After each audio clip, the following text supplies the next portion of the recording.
willing to wager you ordered a burger of some sort? Am I close? Nailed it. Look at that. Smokehouse burger. He definitely had dessert, though. I actually did not. Welcome back, Junkies fans, to the WatchTheJunkies.com recap show. I'm Adam Epstein, joined by JP from the Sports Junkies.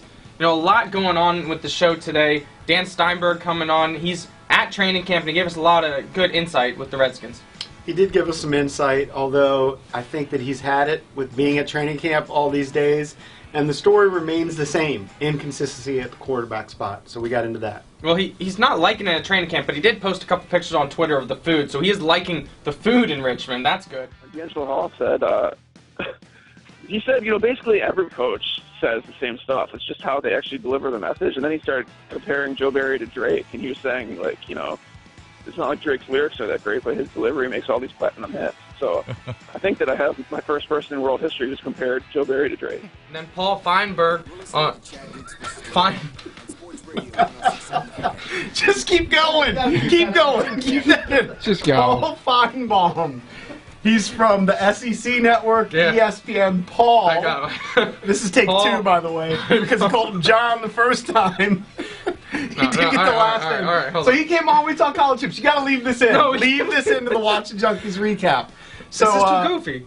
It's fine. We're recapping the show. It's not about you. It's recapping the show. So check out WatchTheJunkies.com because we got into some great college football talk with Paul Feinbaum. There, Jason asked him about a lot of teams have their quarterback spot up for grabs, including Ohio State. He thought Ohio State's going to be fine. Didn't matter which quarterback they have. But a lot of the top teams in college football right now are searching for their number ones. And I thought it was really interesting. He told us who he thought his top 4 was if the playoffs started today for college football. I have no recollection, but I think Ohio State was at the top.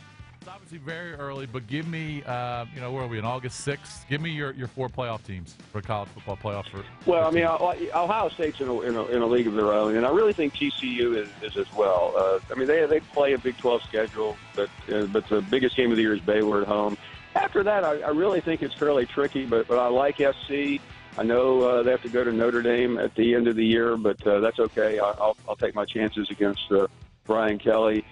And after that, I would, even though my gut tells me I'm probably going down a familiar road here, I would probably take Alabama. Yeah, so this was a good show on WatchTheJunkies.com. Check it out, 5 to 10 every morning. Well, why would That's they the sign story him? of his career. Why did they sign him? I have no idea why they signed him. Because he's got potential. He's always hurt. He's hurt every single year. He plays like 6-7 games. Speaking of being hurt, Cardinals Get ready for a lot of Joseph Randall.